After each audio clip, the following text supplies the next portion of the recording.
दोस्तों, आपका स्वागत है हमारे YouTube चैनल गुरुकुल एकेडमी में। आप अगर हमारे चैनल पे नए हैं तो चैनल को सब्सक्राइब करिए, लाइक करिए एंड बेल आइकन दबाना भी ना भूलें और शेयर करना भी मत भूलिएगा। आज हम बात करेंगे मगध साम्राज्य का उत्थान, कि मगध साम्राज्य का उत्थान में महत्वपूर्ण भूमिका किसकी थी, विस्तार में महत्वपूर्ण भूमिका किसकी थी, इसके बारे में बात करेंगे। तो मगध साम्राज्य का जो उत्थान हुआ था, जो विस्तार हुआ, उसमें प्रारंभिक जो राजवंश थे उनका योगदान बहुत ही ज़्यादा प्रमुख था। ठीक है, जैसे मगध साम्राज्य के प्रारंभिक राजवंश कौन कौन से हैं, आपको ये पूछेंगे आपको जान के हैरानी होगी। सबसे बड़ी चीज क्या है कि हर्यक बृहदत्त वंश जो है वो सबसे पहला है। उसके बाद हर्यक वंश आया, फिर शिशुनाग वंश आया, फिर नंद वंश आया। तो आज हम बात करेंगे कि बृहदत्त वंश का बात करेंगे। तो ये जो कहानी है स्टार्ट होती है बृहदत्त से, और बृहदत्त का पिता का नाम जो था वो था वसु। वसु था, इनके पिता का नाम क्या था? वसु, पिता का नाम। ठीक है, ये पिता का नाम है किसके? इनके इनके ये है बृहदत्त। बृहदत्त है ये। ठीक है, बृहदत्त। ठीक है, तो बृहदत्त के पिता का नाम था वसु, जिसने वसुमती की स्थापना की। किसकी? वसुमती की स्थापना की। ठीक है, तो बृहदत्त जो थे वो 6वीं शताब्दी के ईसा पूर्व के 6वीं शताब्दी ईसा पूर्व के एक छोटा सा जो राज्य था मगध, उस समय की बात हो रही है। और इनमें जो है महत्वाकांक्षा जो है या महत्वपूर्ण भूमिका जो है ऐसे ऐसे राज्यों के हुए। सबसे पहले जो बृहदत्त वंश था इसने थोड़ा बहुत ही विस्तार किया, महत्वपूर्ण भूमिका निभाई विस्तार में। फिर उसके बाद मगध साम्राज्य का सबसे प्राचीन वंश भी इसे माना जाता है, बृहदत्त वंश को सबसे प्राचीन वंश। और इनके संस्थापक किसको बोलते हैं?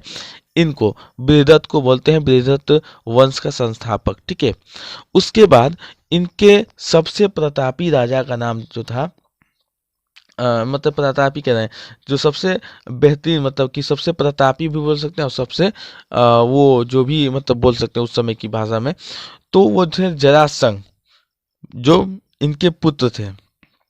जरासंध जो थे इनके पुत्र थे। ठीक है, जरासंध जो जितने भी हमें पिक्चर मिल सके हमने उसको इकट्ठा किया है, तो इनके पुत्र थे। जरासंध की जो राजधानी थी वो कहाँ थी? ग्रीवज, ग्रीवज या राजगिरी। ठीक है, ये इनकी राजधानी थी। जरासंध जो था साम्राज्य का विस्तार पूरे उत्तर भारत में करना चाहता था। क्या था? जरासंध जो चाहता था कि पूरा उत्तर भारत में विस्तार हो जाए, बृहदत्त वंश का या मगध साम्राज्य का विस्तार हो जाए। लेकिन उस समय वहाँ के पांडव और कृष्ण जो थे कि इसके विरोध में, इसके उद्देश्य को जो है सफल होने नहीं देते हैं। और ये भीम के हाथों जो है मल्ल युद्ध में, किसमें? मल्ल युद्ध में मारा जाता है। मल्ल युद्ध में जो है मारा जाता है। और जरासंध का पुत्र का नाम था, जरासंध के पुत्र का नाम क्या था? वो था, जरासंध के पुत्र का नाम उस समय था रिपुजय। रिपुजय जो बृहदत्त वंश का जो है अंतिम शासक था। तो क्या नाम था? रिपुजय, रिपुजय नाम था। ठीक है, तो रिपुजय था जो बृहदवंश का जो था वो अंतिम शासक था। और उसकी हत्या जो है, इसकी जो मंत्री था उस समय का, इसका मंत्री जो था वो पुलिक ने कर दी। और पुलिक ने अपने पुत्र को शासक बना दिया, जो ज़्यादा समय तक नहीं रह पाया। और भारतीय नामक सामंत ने पुलिक के पुत्र की हत्या कर अपने पुत्र बिंबिसार को बैठा दिया।